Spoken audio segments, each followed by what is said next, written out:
उत्तराखंड में आज बारिश बर्फबारी की संभावना। मौसम विभाग ने जारी किया पूर्वानुमान। पश्चिमी विक्षोभ के सक्रिय होने से बदलेगा मौसम।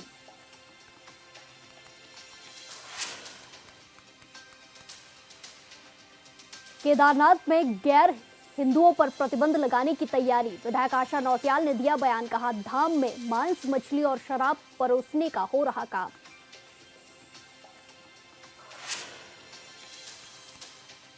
ऋषिकेश परमार्थ निकेतन में चल रहे अंतर्राष्ट्रीय योग महोत्सव का समापन। राज्यपाल गुरमीत सिंह ने की शिरकत। 75 देशों के 1500 से ज्यादा योग साधकों ने लिया हिस्सा।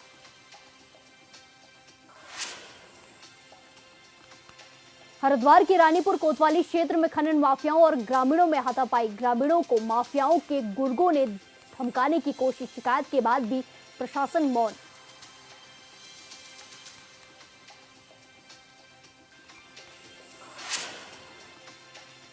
नमस्कार, हॉर्नबिल टीवी में आपका स्वागत है और मैं आपके साथ प्रिया बिष्ट। बुलेटिन की शुरुआत करते हैं। केदारनाथ में गैर हिंदुओं पर प्रतिबंध लगाने की तैयारी चल रही है। इस बात की जानकारी स्थानीय विधायक आशा नौटियाल ने दी है। आशा नौटियाल ने कहा कि कुछ गैर हिंदू केदारनाथ धाम को बदनाम करने के लिए वहां पर मांस, मछली और शराब परोसने का काम करते हैं। ऐसे में उन लोगों को चिन्हित करते हुए उन पर प्रतिबंध लगाया जाएगा। आगे उन्होंने कहा कि पिछले दिनों प्रभारी मंत्री सौरभ बहुगुणा ने भी वहां पर तमाम लोगों के साथ बैठक की थी, जिसमें ये सुझाव आया था कि जो गैर हिंदू केदारनाथ धाम को बदनाम करने का काम करते हैं उन्हें चिन्हित किया जाए और उन पर पूरी तरह से प्रतिबंध लगाया जाए। देखिए, अभी हमारे माननीय प्रभारी मंत्री आदरणीय सौरभ बहुगुणा जी ने भी वहाँ पर पूरे प्रशासन के साथ, स्थानीय जनता के साथ और जो ये वहाँ पर व्यवसायी हैं, होटल व्यवसायी, घोड़े खच्चर वाले और तमाम जितने भी टेंट और दुकानें लगाने वाले, फड़ लगाने वाले जितने भी लोग थे, सब उस मीटिंग में आए हुए थे और सबके साथ उन्होंने मीटिंग करी। उन लोगों के महत्वपूर्ण सुझाव लेने के लिए भी वो मीटिंग थी और व्यवस्थाओं के संबंध में भी मीटिंग थी।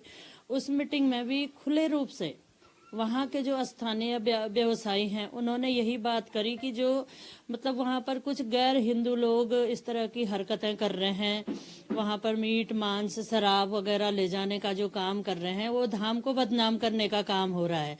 तो निश्चित तौर पर मैं भी यही कहूंगी कि उस पे इन चीज़ों को जांच करके, देख करके ऐसे लोगों पे प्रतिबंधित होना चाहिए वहाँ पर। और जो हमारे धाम की केदार बाबा की जो महत्ता है, जिसके लिए लोग दर्शन करने आते हैं भक्ति भाव से, वो भक्ति भाव से लोग दर्शन करके जाएं और ऐसी चीजें वहाँ पर न हो, ऐसा मेरा भी प्रयास रहेगा। सैन्य धाम को उत्तराखंड में 5वें धाम के रूप में विकसित किया जा रहा है, जिसका जल्द ही उद्घाटन कर दिया जाएगा। ऐसे में कैबिनेट मंत्री गणेश जोशी का कहना है कि सैन्य धाम बनने के बाद पर्यटकों में बड़ी संख्या में इजाफा देखने को मिलेगा। साथ ही उन्होंने कहा कि उत्तराखंड के मोटे अनाज की खपत भी देश में बढ़ रही है। आज हर व्यक्ति मोटे अनाज की डिमांड कर रहा है। कैबिनेट मंत्री गणेश जोशी जी हमारे साथ मौजूद हैं। सर, सैन्यधाम का जिस तरह से निर्माण कार्य हुआ, लगातार चल भी रहा है, किस तरह का भव्य सैन्यधाम हम लोग बना रहे हैं, क्योंकि उत्तराखंड का 5वां धाम है और प्रधानमंत्री नरेंद्र मोदी का भी ड्रीम प्रोजेक्ट है, आपका भी ड्रीम प्रोजेक्ट है। देश के प्रधानमंत्री नरेंद्र मोदी जी की परिकल्पना और पुष्कर सिंह धामी सरकार का ड्रीम प्रोजेक्ट, जिसको पूरा करने का सौभाग्य मुझे प्राप्त हुआ है, बिल्कुल फाइनल स्टेज पर है और जिसको शीघ्र ही हम यहाँ की वीर माताओं को, वीर नारियों को, यहाँ की जनता को समर्पित करेंगे। और जिस भावना के साथ हमने इसको निर्माण कराया है, क्योंकि स्मारक तो बहुत जगह हैं, लेकिन धाम सिर्फ देहरादून में बना है। हमने पूरे हिंदुस्तान के स्मारकों का अध्ययन करने के बाद जो उसमें से सर्वश्रेष्ठ है उसको यहाँ पर हमने किया है। धाम का मतलब एक पवित्र स्थान से भी होता है। भारत की सेना में 2 सैनिकों की पूजा होती है, बाबा हरभजन सिंह और बाबा जसवंत सिंह। उन दोनों के मंदिर इसमें हैं। देश के पहले CDS जिन्होंने कहा था कि पाकिस्तान व चाइना एक साथ हम पे हमला कर दें, हमारी सेनाएं उनसे लड़ने में सक्षम हैं। जो अचानक एक दुर्घटना में हमें छोड़कर चले गए, उसका मुख्य द्वार जनरल विपिन रावत के नाम पर है। और मैं दावे के साथ कह सकता हूँ, इसके लोकार्पण के बाद जिसका लोग बद्री, केदार, गंगोत्री, यमुनोत्री को देखने आते हैं, इस पांचवें धाम शनि धाम को देखने अवश्य आएंगे। अच्छा सर, जिस तरह से आपने मोटे अनाज को लेकर के काफ़ी प्रमोट करने का भी काम किया, आज बड़े बड़े होटलों में मोटा अनाज के पकवान मिलते हैं, किस रूप में आप इसको आगे बढ़ा भी रहे हैं और मोटे अनाज को देश दुनिया में एक अलग पहचान मिले, क्योंकि उत्तराखंड के कृषि के तौर पर काफ़ी अहम भी ये माना जाता है, किस रूप में आप देखते भी हैं सर? देखिए, सबसे पहले तो मैं देश के प्रधानमंत्री नरेंद्र मोदी जी का आभार व्यक्त करता हूँ। उन्हें वर्ष 2023 को इंटरनेशनल डे ऑफ मिलेट घोषित किया था और मैं उस कार्यक्रम में था। पूसा में जब उन्होंने इसकी शुरुआत की थी, 162 देश के डेलीगेट्स वहाँ पर थे और उन्होंने मिलेट्स को श्री अन्न का नाम दिया। और उत्तराखंड का जो श्री अन्न है, जब मिलिट्री इंस्टीट्यूट हैदराबाद में उसकी टेस्टिंग हुई, हमारा मडुआ और हमारा झिंगोरा सबसे बेस्ट पाया गया। आज उसकी इतनी डिमांड है कि हम डिमांड पूरी नहीं कर पा रहे हैं। अगर आप डॉक्टर के पास जाते हैं, डॉक्टर सबसे पहले आपको कहता है कि गेहूँ खाना छोड़ दो, उसमें कार्बोहाइड्रेट होता है। जो व्यक्ति मडुआ खाएगा उसको कभी शुगर नहीं होगी, जो चौलाई खाएगा उसके घुटनों में दर्द नहीं होगा, जो कुलथ खाएगा उसको पथरी नहीं होगी। और आज ये जो कभी गरीबों की थाली का भोजन होता था, अमीरों की थाली का भोजन हो गया है। अभी हमने ललित ग्रुप के साथ एक टाई अप किया था। ललित ग्रुप के जितने भी होटल्स हैं, उसमें हमारा उत्तराखंड का मिलेट्स की मेन्यू प्रस्तुत की जा रही है। हमारे यहाँ भी जितने हमारे सरकारी भोज, मुख्यमंत्री जी, गवर्नर साहब के यहाँ अन्य भोज होते हैं, सब हम प्रस्तुत कर रहे हैं। और आज मैंने कहा कि जैसा कि पहले ये गरीबों की थाली का भोजन था, लेकिन आज ये स्वास्थ्य की दृष्टि से इतना लाभदायक है कि ये बड़े लोगों की थाली का भोजन बन गया है। और मैं आज ये भी कह सकता हूँ, मुझे याद है जब हम उत्तराखंड राज्य के निर्माण की लड़ाई को लड़ रहे थे, तो हम एक नारा लगाया करते थे कि हम कोदा झिंगोरा खाएंगे, उत्तराखंड राज्य बनाएंगे। और आज मैं ये कह सकता हूँ कि हम ये नारा दे रहे हैं कि कोदा झिंगोरा उगाएंगे, उत्तराखंड को आत्मनिर्भर बनाएंगे। क्योंकि आज सबसे ज़्यादा MSP अगर किसी फसल का है तो मडवे का है। तो इस दिशा में हमारी सरकार काम कर रही है। मैं मुख्यमंत्री जी का आभार व्यक्त करना चाहता हूँ कि मिलेट मिशन में 73 करोड़ की व्यवस्था उन्होंने की है। जहाँ अन्य बीजों पर हम 60% की सब्सिडी देते हैं, मिलेट्स पर हम 80% की सब्सिडी हमारी सरकार दे रही है और लोग मिलेट्स की ओर आ रहे हैं। सर, किसानों को जिस तरह से कृषि सम्मान निधि लगातार आप लोग दे रहे हैं, कितना फ़ायदा किसानों को मिलता हुआ भी नज़र आ रहा है इससे, और क्या लग रहा है कि किसानों के लिए और क्या कुछ बेहतर करने की दिशा में आप? मैं प्रधानमंत्री जी का विशेष आभार व्यक्त करना चाहता हूँ। प्रधानमंत्री जी ने तीसरी बार सत्ता संभालते ही सबसे पहले किसी पत्रावली पर साइन किया तो किसान सम्मान निधि का था। 10 करोड़ के लगभग किसानों के खातों में सीधा पैसा ट्रांसफ़र करने का काम प्रधानमंत्री जी ने किया। और आज यही कारण है कि किसान अपने पैरों पर खड़ा हो रहा है। और जो प्रधानमंत्री जी का सपना है किसानों की आय दुगनी, कि उस दिशा में ये किसान सम्मान निधि बहुत बड़ा काम कर रही है। जी, धन्यवाद सर। हॉर्नबिल टीवी से बातचीत करने के लिए कैबिनेट मंत्री गणेश जोशी जी हमारे साथ थे, जो कि तमाम विषयों पर हमारे साथ बातचीत कर रहे थे। हॉर्नबिल टीवी के लिए देहरादून से विशाल गर्ग। इसी के साथ खबरों में आगे बढ़ते हैं। देहरादून में जगत गुरु शंकराचार्य स्वामी अभिमुक्तेश्वर नंद सरस्वती महाराज ने एक बयान दिया है। उन्होंने कहा कि हमने गौ प्रतिष्ठा प्रतीक्षा आंदोलन के क्रम में 17 मार्च को रामलीला मैदान में शांतिपूर्वक बैठक की अनुमति मांगी थी, लेकिन अब वो अनुमति निरस्त कर दी गई है, जो कि प्रजातंत्र में गलत है।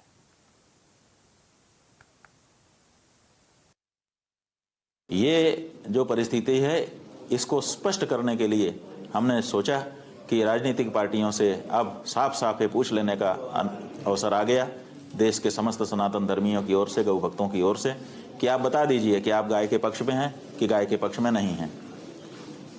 बंधुओं, अभी तक कोई भी पार्टी सामने नहीं आई है। समाजवादी पार्टी के द्वारा अनु टंडन नाम की उनकी जो नेत्री हैं वो कल हमारे पास गुड़गांव में आई थी। उन्होंने कहा कि हमारी पार्टी अभी इस पर विचार कर रही है। जो केंद्र की सरकार है उसने दिल्ली में 17 तारीख को सवेरे से लेकर सायंकाल तक जो प्रतीक्षा करने के लिए हमने रामलीला मैदान बुक किया था, जिसके लिए परमिशन भी वहाँ की पुलिस के द्वारा दे दी गई थी, उसको परसों सायंकाल निरस्त कर दिया गया। इसका मतलब है कि केंद्र की सरकार ने, दिल्ली के पुलिस विभाग ने ये तो साफ कर ही दिया कि गाय की बात करने वाले को बैठने भी नहीं दिया जाएगा दिल्ली में। पिथौरागढ़ के गंगोली हाट विधानसभा से विधायक फकीर राम टमटा ने एक अच्छी पहल शुरू की है। दरअसल विधायक टमटा ने गरीब लोगों के विवाह का जिम्मा उठाया है। उन्होंने कहा कि जो लोग सामूहिक विवाह करना चाहते हैं उनके लिए उन्होंने लोन के पैसों से होटल बनाया है, जिसमें बारात हॉल भी मौजूद है। विधायक ने बताया कि इसके लिए लोगों को कैंप कार्यालय में रजिस्ट्रेशन कराना पड़ेगा और जिस दिन विवाह की तारीख सुनिश्चित होगी उस दिन उनका विवाह संपन्न कराया जाएगा। आगे उन्होंने कहा कि रजिस्ट्रेशन की भी कोई फीस नहीं ली जाएगी। 2018 में उन्होंने इस होटल के लिए लोन लिया था जो 2021 में पास हुआ, जिससे उन्होंने 8 कमरे का होटल और एक विवाह हॉल बनाया है।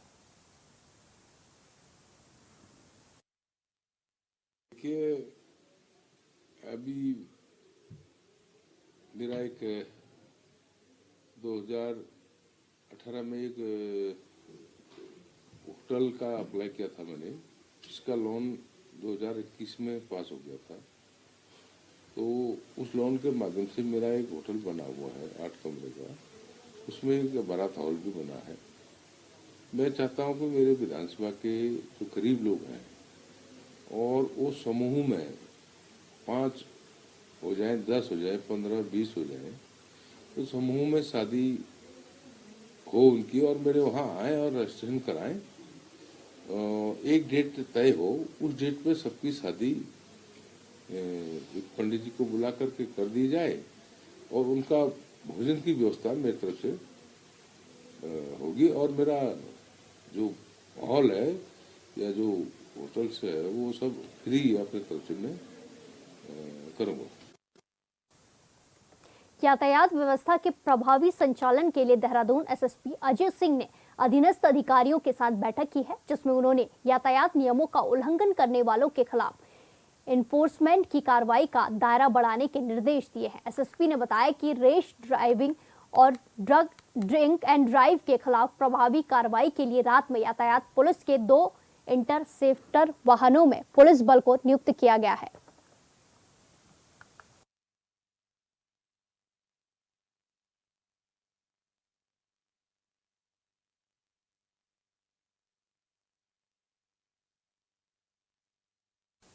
उत्तराखंड स्वाभिमान मोर्चे के अध्यक्ष बॉबी पवार ने उत्तरांचल प्रेस क्लब में पीसी कर एक सरकारी अधिकारी पर गंभीर भ्रष्टाचार के आरोप लगाए। उन्होंने कहा कि 2005 में सरकारी सेवा में नियुक्त इस अधिकारी की संपत्ति अब 100 करोड़ के आसपास पहुंच गई है। आरोप है कि उसने अपनी ही फर्म के माध्यम से सरकारी विभाग को माल सप्लाई किया है और पत्नी के नाम पर फर्म बनाकर उत्तराखंड में बड़ी मात्रा में कृषि भूमि खरीदी। पवार ने सूचना आयोग में कोरम पूरा न होने के कारण 1500 से अधिक लंबित मामलों पर चिंता जताई और सरकार से तत्काल संज्ञान लेने की मांग की है।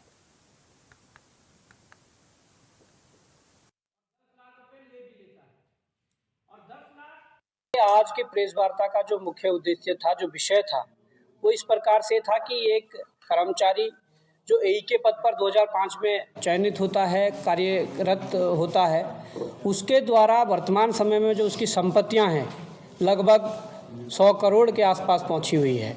और उसमें जब देखा गया तो ये एक ऐसा व्यक्ति है जो अप्रत्यक्ष रूप से जब कार्यरत वहाँ पर हुआ तो अपने ही विभाग में अपने ही फर्म से सारा माल सप्लाई करते थे, जिसकी शिकायतें पूर्व में भी हुई है। और वर्तमान समय में अपने पत्नी के नाम से फर्में बनाई गई है, जिसकी फर्म के तहत इस उत्तराखंड में एग्रीकल्चर लैंड को भी बड़ी मात्रा में खरीदा गया है तमाम प्रकार के जो उसके आंकड़े लगाए हमने दिए, पूरी डिटेल दी है, लगभग बहुत करोड़ों में वो मामला गया है। और इसके अलावा ये जब अपने आइडेंटिटी वहाँ पर दिखाता है तो ये एज ए बिजनेसमैन दिखाता है, एक अधिकारी होने के बाद भी, और ठेकेदारों के साथ मिलकर जो सौदेबाजी करता है वो भी सारे तथ्य सामने हैं। और इसके अलावा इनके खिलाफ पूर्व में प्रतिकूल प्रविष्टियां जो है लगी हुई है, जिसमें 2018 के आसपास भी जांच में ये दोषी ठहराए गए हैं। बावजूद उनका डिमोशन होने के बाद या इन पर कार्रवाई होने के बाद इनको प्रमोशन पे प्रमोशन मिल रहे हैं। तो निश्चित तौर पर इनके ऊपर बड़े अधिकारियों का भी हाथ है और बड़े नेताओं का भी हाथ है, क्योंकि सूचना ये भी है कि इस व्यक्ति के द्वारा सचिवालय में बैठे कुछ IAS अधिकारियों के ब्लैक मनी को वाइट किया जाता है और तमाम प्रकार से ये सारी चीज़ें की जाती है। इसके अलावा हमारे द्वारा ये भी कहा गया था कि जो 1,75,000 की नौकरी पर एक व्यक्ति को अभी रखा गया था शहरी विकास विभाग में, वहाँ पर ये सूचना मिली है कि उस व्यक्ति को प्रेमचंद अग्रवाल की सिफारिश के माध्यम से रखा गया था। इसी के साथ खबरों में आगे बढ़ते हैं। ऋषिकेश के परमार्थ निकेतन में चल रहे अंतर्राष्ट्रीय योग महोत्सव 2025 का समापन हो चुका है। समापन समारोह में राज्यपाल गुरमीत सिंह ने शिरकत की। इस दौरान राज्यपाल ने मां गंगा की आरती की और पूजा अर्चना भी की। साथ ही मां गंगा से प्रदेश वासियों के सुख, शांति और समृद्धि के लिए कामना की गई। आपको बता दें कि परमार्थ निकेतन में हर साल होने वाले इस योग महोत्सव में 75 देशों के 1500 से ज्यादा योग साधकों ने हिस्सा लिया।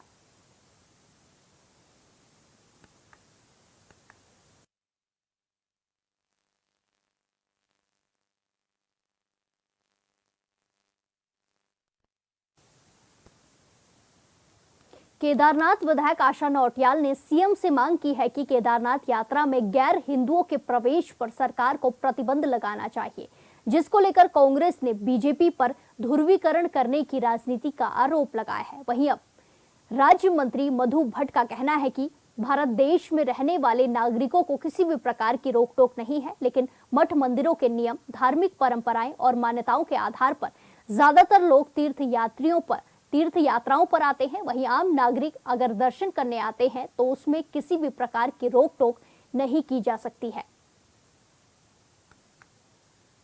कि जो इस भारत देश में रहता है, जो यहाँ का नागरिक है, उसमें इस प्रकार की कोई भी रोक टोक नहीं की जा सकती। सभी को, क्योंकि भारत भूमि है, लेकिन इसमें कुछ जो मठ मंदिरों के कुछ नियम होते हैं, अपने धार्मिक परंपराएं होती हैं, मान्यताएं होती हैं, उन मान्यताओं के आधार पर उन मान्यताओं को मानने वाले ही लोग अधिकतर जो है तीर्थ यात्रा में आते हैं। लेकिन अगर आम नागरिक अगर वो दर्शन करना चाहता है, आना चाहता है, श्रद्धालु आता है, तो उसमें किसी भी प्रकार की कोई रोक टोक नहीं की जाती। इस वक्त की बड़ी खबर उत्तराखंड के मौसम से जुड़ी हुई है, जहां उत्तराखंड में आज बारिश और बर्फबारी की संभावनाएं नजर आ रही हैं। मौसम विभाग ने जारी किया पूर्वानुमान। उधम सिंह नगर को छोड़कर अन्य जिलों में बारिश संभव। 3200 मीटर ऊंचाई वाले पहाड़ी क्षेत्रों में बर्फबारी देखने को मिल सकती है। पश्चिमी विक्षोभ के सक्रिय होने से बदलेगा मौसम। ये बड़ी खबर आपको बताई जा रही है, उत्तराखंड के मौसम से जुड़ी हुई है, जहां एक बार फिर से मौसम में बदलाव देखने को मिल सकता है। बर्फबारी और बारिश देखने को मिल सकती है। 3200 मीटर से ऊपरी इलाकों में बर्फबारी की संभावनाएं नजर आ रही हैं। मौसम विभाग ने पूर्वानुमान जारी किया है बर्फबारी और बारिश का, जिसके चलते एक बार फिर से पश्चिमी विक्षोभ के सक्रिय होने से मौसम बदलता हुआ नजर आएगा। मौसम विभाग ने अलर्ट जारी किया है, पूर्वानुमान जारी किया है, जिसमें बारिश और बर्फबारी की संभावनाएं बताई गई हैं। निचले इलाकों में बारिश देखने को मिल सकती है। इसी के साथ साथ ऊपरी इलाकों में 3200 मीटर से ऊपरी इलाकों में बर्फबारी की संभावनाएं नजर आ रही हैं। मौसम विभाग ने पूर्वानुमान जारी किया है। उधम सिंह नगर को छोड़कर अन्य जिलों में बारिश संभव हो सकती है, ऐसा पूर्वानुमान मौसम विभाग ने जताया है। इसी के साथ साथ 3200 मीटर ऊंचाई वाले पहाड़ी क्षेत्रों में बर्फबारी संभव है। ये बड़ी खबर आपको बताई जा रही है, उत्तराखंड के मौसम से जुड़ी हुई है। इस खबर पर ज्यादा जानकारी के लिए सीधे जुड़ेंगे संवाददाता योगेश आर्य से। योगेश, जिस तरीके से मौसम विभाग ने एक बार फिर से पूर्वानुमान जारी किया है कि बारिश और बर्फबारी देखने को मिल सकती है, क्या कुछ जानकारी? आज बारिश और बर्फबारी की संभावना जो है मौसम विभाग ने जताई है। मौसम विभाग ने कहा कि इसको लेकर के पूर्वानुमान जताया कि उधम सिंह नगर जिले को छोड़कर बाकी जो अन्य जिले हैं उनमें हल्की से मध्यम बारिश की संभावना देखने को मिल रही है। पश्चिमी विक्षोभ के सक्रिय होने के चलते मौसम में बदलाव नजर आ रहा है। देखिए, अभी देखे जाए तो 2 दिन पूर्व जो है अगर बात की जाए, कल की बात की जाए तो निश्चित तौर पर जो पश्चिमी विक्षोभ है उसके सक्रिय होने के चलते जो है बरसात देखने को मिली थी, और मैदानी इलाकों में जहाँ बरसात थी तो वहीं पहाड़ी इलाकों में बर्फबारी देखने को मिली थी। लेकिन उसके बाद आज से जो है सुबह से धूप निकली हुई थी, लेकिन अब आज जो है माना जा रहा है कि शाम तक किसी भी समय जो है मौसम जो है फिर करवट ले सकता है, और ऐसे में ऊधम सिंह नगर को छोड़कर बाकी अन्य जिलों में हल्की से मध्यम बारिश देखने को मिलेगी। उसके साथ साथ 3200 मीटर से अधिक ऊंचाई वाले जो पहाड़ी क्षेत्र हैं और बर्फबारी देखने को मिल सकती है। यानी कि एक बार फिर जो है जिस तरह से गर्म माहौल देखने को मिल रहा था, गर्मी देखने को मिल रही थी, लेकिन उसके बाद जो है कहीं ना कहीं फिर जिस तरह से मौसम बदलता नजर आ रहा है, ऐसे में लग रहा है कि एक बार फिर ठंडक महसूस होती हुई नजर आएगी। जी योगेश, जिस तरीके से मौसम विभाग ने पूर्वानुमान जारी किया है तो ये कितने दिन तक जारी किया है? जैसे पहले के समय में देखा गया कि 2-3 दिन तक जारी किया था, अब कितने दिन का पूर्वानुमान देखने को मिल रहा है कि कितने दिनों तक बारिश और बर्फबारी देखने को मिल सकती है? अब देखिए, जो पूर्वानुमान जो है जो पहले पूर्व में चलाया गया था वो 2 से 3 दिनों का था। उसमें 13, 14, 15 तारीख थी, लेकिन इसमें जो है आज एक बार फिर जो है जिस तरह से पश्चिम विक्षोभ सक्रिय हुआ था नजर आया, तो उसको लेकर जो उन्होंने अलर्ट जारी किया है, ताकि ये आज का ही लिए अलर्ट जारी है कि आज किसी भी समय जो है बारिश जो है हो सकती है, मौसम में बदलाव की स्थिति रहेगी। तो निश्चित तौर में ऊधम सिंह नगर को छोड़कर अन्य जिलों में बारिश देखने को मिलेगी। हल्की से मध्यम बारिश की संभावना जो जताई है, और उसके साथ ही जो है 2500 से ऊपर के जो पहाड़ी इलाके हैं उनमें कहीं ना कहीं जो है बर्फबारी की देखने को मिलेगी। जी बिल्कुल, देखना होगा कि मौसम विभाग का पूर्वानुमान कितना सटीक साबित होता है। आगे बढ़ते हैं खबरों में। इस वक्त की बड़ी खबर हरिद्वार से सामने आ रही है, जहां हरिद्वार में खनन माफिया सक्रिय हो गए हैं। सिटकुल क्षेत्र में अवैध भंडारण जारी हो गया है। माफिया बेखौफ खनन सामग्री का भंडारण कर रहे हैं। खनन विभाग को कोई जानकारी नहीं है। सवालों के घेरे में विभाग, सरकार को राजस्व का नुकसान हो रहा है। इसके चलते अवैध खनन के चलते सरकार को राजस्व का नुकसान हो रहा है और खनन विभाग को कोई जानकारी इसकी नहीं है, और सवालों के घेरे में इसके चलते खनन विभाग आ गया है। ये बड़ी खबर आपको बता रहे हैं, जहां सिटकुल क्षेत्र में अवैध भंडारण का काम चल रहा है। खनन माफिया एक बार फिर से सक्रिय हो गए हैं। माफिया बेखौफ खनन सामग्री का भंडारण कर रहे हैं। इस बुलेटिन में फिलहाल के लिए इतना ही। बाकी तमाम खबरों के लिए देखते रहिए हॉर्नबिल टीवी। नमस्कार।